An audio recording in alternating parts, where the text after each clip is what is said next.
हर हर महादेव दोस्तों, स्वागत है आपका हमारे YouTube चैनल पर। आज की वीडियो में हम सुनेंगे शिव महापुराण श्री रुद्र संहिता द्वितीय खंड का 27वां अध्याय, दक्ष द्वारा महान यज्ञ का आयोजन। ब्रह्मा जी बोले, हे महर्षि नारद, इस प्रकार क्रोधित व अपमानित दक्ष ने कंखल नामक तीर्थ में एक बहुत बड़े यज्ञ का आयोजन किया। उस यज्ञ में उन्होंने सभी देवऋषि, महर्षि तथा देवताओं को दीक्षा देने के लिए बुलाया। अगस्त्य, कश्यप, अत्रि, वामदेव, भृगु, दधीचि, भगवान व्यास, भारद्वाज, गौतम, पेल, पराशर, गर्ग, भार्गव, ककुश, सीत, सुमंतु, ऋक, कंक और वैशंपायन सहित अनेक ऋषि मुनि अपनी पत्नियों व पुत्रों सहित प्रजापति दक्ष के यज्ञ में सम्मिलित हुए। समस्त देवता अपने देवगणों के साथ प्रसन्नता पूर्वक यज्ञ में गए। अपने पुत्र दक्ष की प्रार्थना स्वीकार करके मैं ब्रह्मा और बैकुंठ लोक से भगवान विष्णु भी उस यज्ञ में पहुँचे, जहाँ दक्ष ने सभी पधारे हुए अतिथियों का खूब आदर सत्कार किया। उस यज्ञ के स्थान का निर्माण देवताओं के शिल्पी विश्वकर्मा द्वारा किया गया था। विश्वकर्मा ने बहुत से दिव्य भवनों का निर्माण किया। उन भवनों में दक्ष ने यज्ञ में पधारे अतिथियों को ठहराया। दक्ष ने भृगु ऋषि को ऋत्विज बनाया। भगवान विष्णु यज्ञ के अधिष्ठाता थे। इस विधि को मैंने ही बताया। दक्ष सुंदर रूप धारण कर यज्ञ मंडल में उपस्थित था। उस महान यज्ञ में 28,000 ऋषि एक साथ हवन कर सकते थे। 64,000 देव ऋषि मंत्रों का उच्चारण कर रहे थे। सभी मग्न होकर वेद मंत्रों का गान कर रहे थे।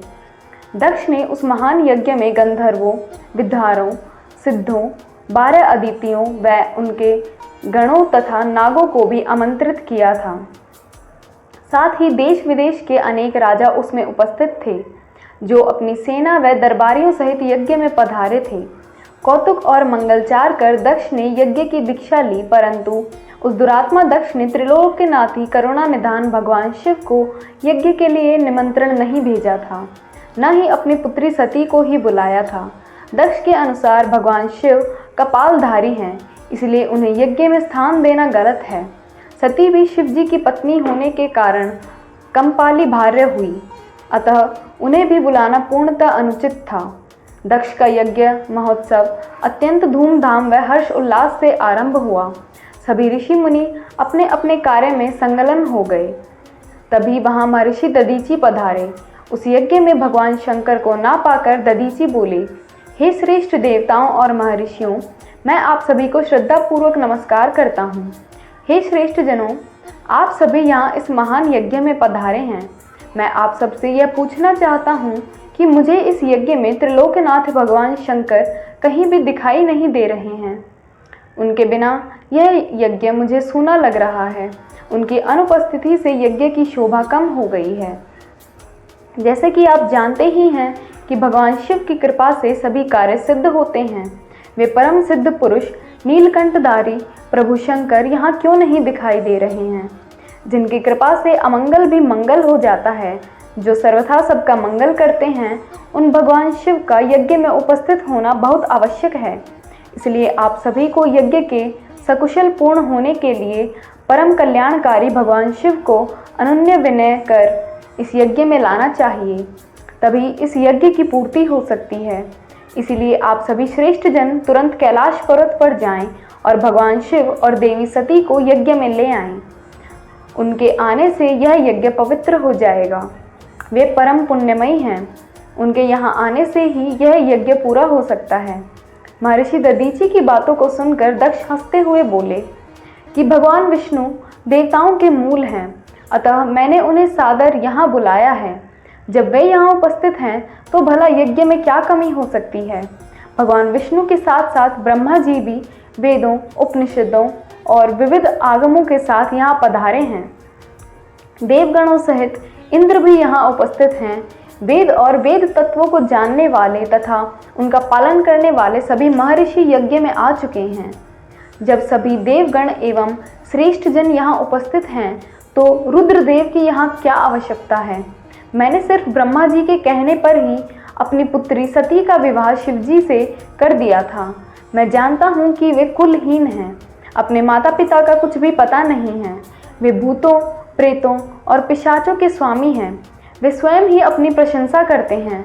वे मूढ़, जड़, मौनी और ईर्ष्यालु होने के कारण यज्ञ में बुलाने के योग्य नहीं हैं। अतः दधीचि जी, आप उन्हें यज्ञ में बुलाने के लिए न कहें। आप सब ऋषि मुनि मिलकर अपने सहयोग से मेरे यज्ञ का सफल बनाएं। दक्ष की बात सुनकर दधीचि मुनि बोले, हे दक्ष, परम कल्याणकारी भगवान शिव को यज्ञ में ना बुलाकर तुमने इस यज्ञ को पहले ही भंग कर दिया है। यह यज्ञ कहलाने लायक ही नहीं है। तुमने भगवान शिव को निमंत्रण न देकर उनकी अवहेलना की है, इसलिए तुम्हारा विनाश निश्चित है। यह कहकर दधीचि वहाँ से अपने आश्रम चले गए। उनके पीछे पीछे भगवान शिव का अनुसरण करने वाले सभी ऋषि मुनि भी वहाँ से चले गए। दक्ष के समर्थकों ने यज्ञ छोड़कर गए ऋषि मुनियों के प्रति व्यंग भरे वचनों का प्रयोग किया। इस प्रकार प्रसन्न होकर दक्ष बोलने लगे कि यह बहुत अच्छी बात है कि मंदबुद्धि और मिथ्यावाद में लगे दुराचारी मनुष्य सभी इस यज्ञ का त्याग कर स्वयं ही चले गए हैं। भगवान विष्णु और ब्रह्मा जी, जो भी सभी वेदों के ज्ञाता और वेद तत्वों से परिपूर्ण हैं, इस यज्ञ में उपस्थित हैं। ये ही मेरे यज्ञ को सफल बनाएंगे। महर्षि बोले कि दक्ष की ये बात सुनकर वे सभी शिव माया से मोहित हो गए। सभी देवऋषि आदि देवताओं का पूजन करने लगे। इस प्रकार यज्ञ पुनः आरंभ हो गया। मुनि श्रेष्ठ इस प्रकार वहाँ यज्ञ स्थल पर रुके अनेक देवऋषि और मुनि वहाँ पुनः यज्ञ को पूर्ण करने हेतु पूजन करने लगे। ओम नमः शिवाय।